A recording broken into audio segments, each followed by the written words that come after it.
Hi everyone, in front of me I've got Cat S53 and let me share with you how to soft reset this device.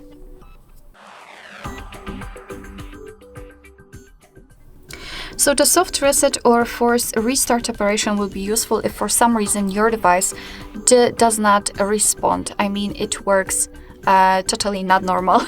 So basically it does not respond to your touches, it freezes, you cannot do anything. Then you can try to force restart it. And in order to do that, we have to press the power button, which is right here on the right side, and we have to press it until we will see the black screen and the developer's logo, etc. So let's try to do it. Let me press this button and wait.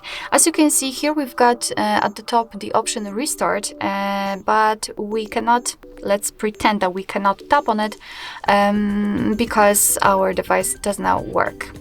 And as you can see, the device blacked out. I felt the vibration. I can release the button. Right now we can see the developer's logo, which simply means that your device will be automatically restarted in a second. I mean, like in a minute, etc.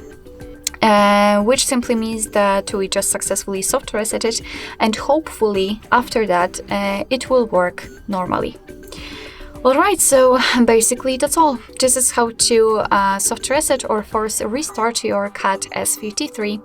Thank you so much for watching. I hope that this video was helpful, and if it was, please hit the subscribe button and leave the thumbs up.